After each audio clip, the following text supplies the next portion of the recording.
Langkah mengejutkan datang dari Rusia. Negeri beruang merah itu secara terbuka memuji Presiden Amerika Serikat Donald Trump atas upayanya mendamaikan Israel dan Hamas. Menteri Luar Negeri Rusia Sergei Lavrov menyebut proposal perdamaian yang diajukan Trump sebagai pilihan terbaik untuk mengakhiri perang di jalur Gaza yang sudah menelan banyak korban.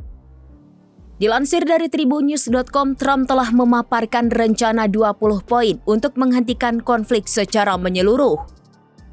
Dalam proposal itu disebutkan sebanyak 250 tahanan Palestina yang dihukum seumur hidup akan dibebaskan, ditambah 1.700 warga Palestina lainnya yang ditahan sejak awal perang. Sebagai imbalannya, Hamas akan melepaskan 48 sandera dengan 20 orang diantaranya diyakini masih hidup. Yang menarik, Perdana Menteri Israel Benjamin Netanyahu dikabarkan tidak menolak proposal tersebut. Hal yang jarang terjadi dalam sejarah panjang konflik di Timur Tengah. Meski begitu, Rusia menyayangkan karena rencana Trump belum menyentuh isu tepi barat.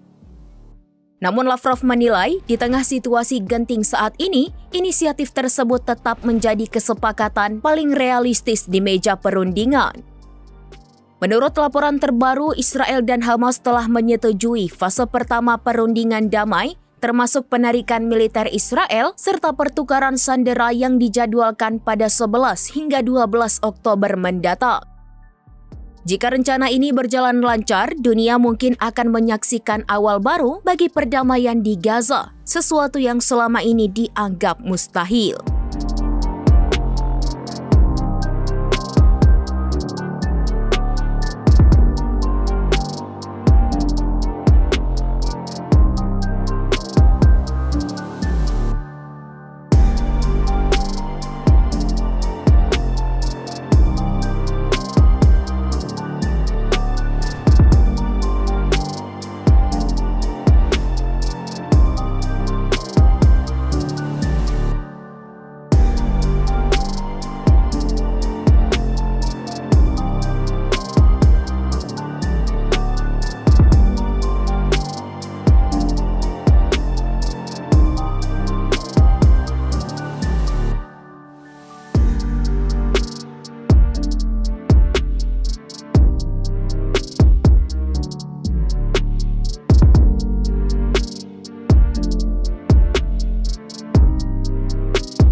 Download Tribun X sekarang, menghadirkan lokal menjadi Indonesia.